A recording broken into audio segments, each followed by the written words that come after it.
So good morning అండి. Coding practice 26 ఇందులో count the occurrence ఇది మనం నేర్చుకుంటున్నాం ఈరోజు. For this problem the prefilled code will contain a list, అంటే ఒక లిస్ట్ ఉంది already. Write a program to count all the occurrences of the given number and in the list. అంటే మనకు ఒక ఎన్ అనేది ఒక లిస్ట్లో ఒకటి ఇచ్చారు, అది ఈ లిస్ట్లో ఎన్ని ఉన్నాయన్నది అది మనం చేయాలండి. ఓకేనా? సో కాబట్టి ఏంటంటే ఇన్పుట్ మనకి 5 అని ఇచ్చారు, అంటే 5 అనే వాల్యూ ఈ లిస్ట్లో ఎన్నిసార్లు ఉందో అది చూడాలి. 5 అనే వాల్యూ ఎన్నిసార్లు ఉందండి? 1 టైం ఉంది, 2 టైమ్స్ ఉంది. సో మనకి ఇక్కడ అవుట్పుట్ కూడా 2 అనేది రావాలి. సో దీనికి ఏం చేయాలంటే మనము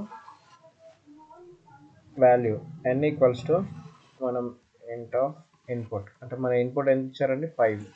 సో కాబట్టి 5 అని వాల్యూ వస్తుంది. దీన్ని ఏం చేయాలంటే మనం ఒక కౌంట్లోకి తీసుకోవాలి. ఒక వాల్యూకి మనం ఇస్తున్నాం ఇది. సో దీనికి ఏం చేయాలంటే మన నమ్స్ లిస్ట్, మన లిస్ట్ లోపల డాట్ కౌంట్, అంటే ఇది ఎన్నిసార్లు ఉందన్నది మనం చూసుకోవాలండి. సో కౌంట్ ఆఫ్ ఎన్, ఎన్ అనే వర్డ్, ఎన్ అనే వాల్యూ ఈ లిస్ట్ లోపల ఎన్నిసార్లు కౌంట్ అయిందన్నది చూసుకొని ఇప్పుడు ప్రింట్ ఆఫ్ కౌంట్ అని ఇచ్చామనుకోండి, మనకి ఇందులో వాల్యూ ఏముంది, ఎంత ఉంది, ఎన్నిసార్లు వచ్చింది అనేది వస్తుంది. చూడండి ఇక్కడ ఇక మన ఇన్పుట్ 5, అంటే n వాల్యూ 5 అని వచ్చాము.